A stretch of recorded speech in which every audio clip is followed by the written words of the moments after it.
Good afternoon, Chief Executive Mr. Donald Zhang, teachers, fellow students, ladies and gentlemen. Welcome to the consultation section for the policy address for 2009 to 2010. We are the MCs for this section. I am Mandy from 7B. I am Claudia from 5A. Needless to say, everybody knows who Mr. Zhang is. Today, he's here on the stage with us. As you all know, a good policy needs inputs from all walks of life. It is like rivers converging to meet at the ocean. The wisdom of crowds is beneficial to the policy-making process. And today, we're glad to have Mr. Zhang coming to our school to hold another consultation section. May we invite Mr. Zhang to present his opening remarks. Mr. Zhang, please.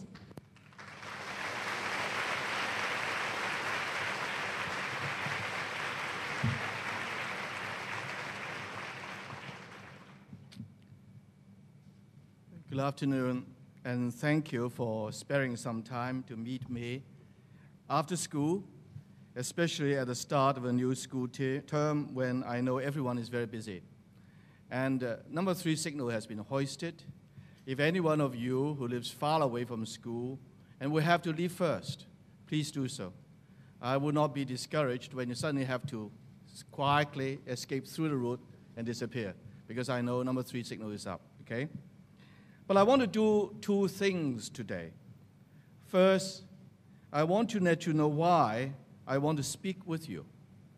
Then I want to hear from you about the things you think are important for the future of Hong Kong. As some of you may know, every year the Chief Executive delivers a policy address to mark the start of the legislative year.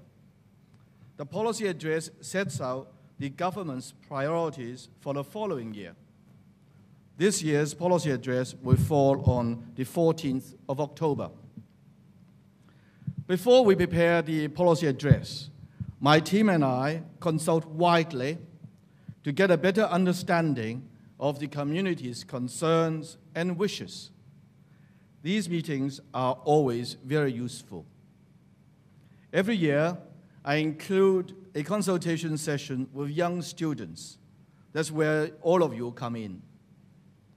This meeting provides me with a valuable opportunity to listen to the views and connect into the minds of young people.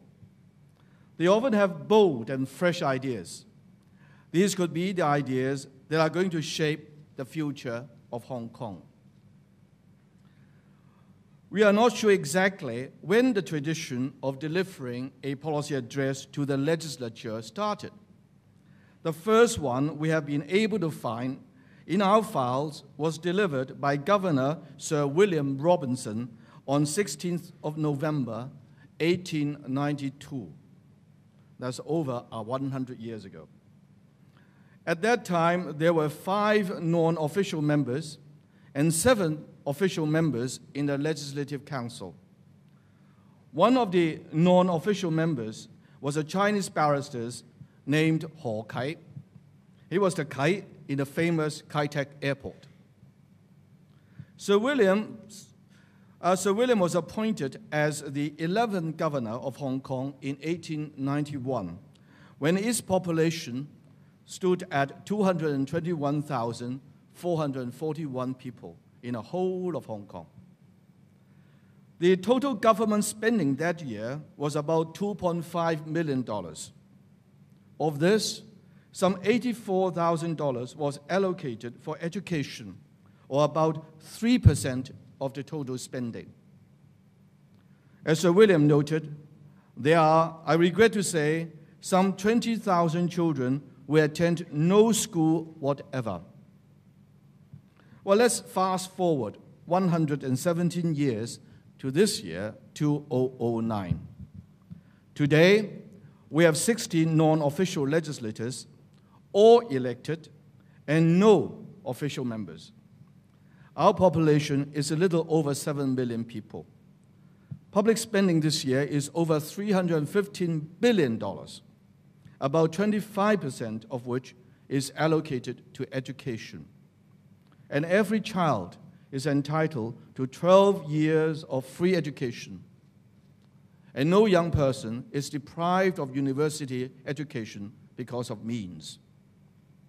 Times have changed, but the tradition of the policy address remains.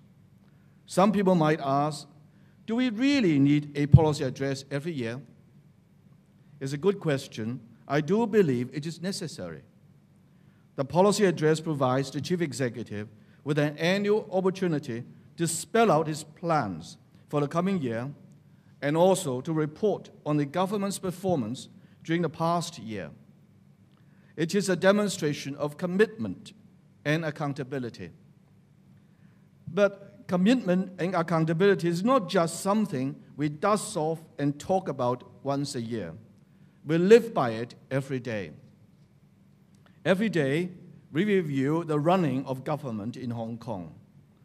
If we need to improve in certain areas, we will try to fix such problems as soon as possible. If a policy is not really serving its purpose, we will consult widely to make it a better policy.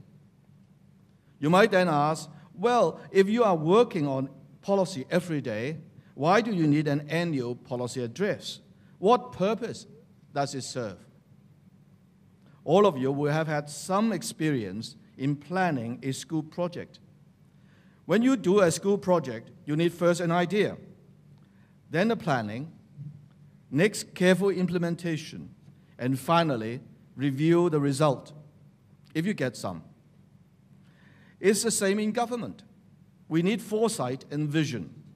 We need to look beyond the problems and challenges of today and look at the problems and challenges we may face next year or 5 years down the road or a decade afterwards. We must plan ahead. This is where the policy address comes in.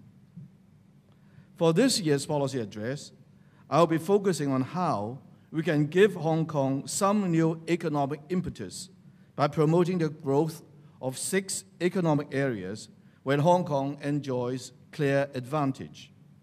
They are educational services, medical services, testing and certification, innovation and technology, cultural and creative industries, and environmental industries. I hope to set out the medium and long-term measures that we can take to realize their full potential. They do not replace any of the traditional economic pillars, such as finance and trade, but they can make our economy broader and stronger. So in a sense, the policy address is very much an intellectual exercise. It forces us to ask big questions, to take our minds off the daily routine, and to focus on the long-term needs of society. It also tests our ability to engage the community, to discuss these big issues and the kind of future we all want for Hong Kong. Once we have carried out these consultations, we start to draft the policy address. We cannot include every single idea or proposal. We have to sift through all the information and look for common threads so that we can identify the key areas of community interest. We must then devise workable plans to tackle these issues, and we must provide the leadership and direction to implement them for the good of the community. So it is a great privilege for me to do these policy addresses every year.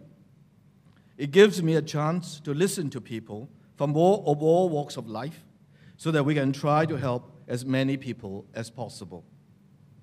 Sometimes we can't use some ideas or suggestions, whether for a lack of resources or because the issue requires further thought or discussion. That doesn't mean we forget about them. Quite the opposite. All the feedback we receive relates one way or another to our governance, and we have to take them all seriously. And this brings me now to the second reason I'm here today, to listen to your views. So over to you. Thank you very much.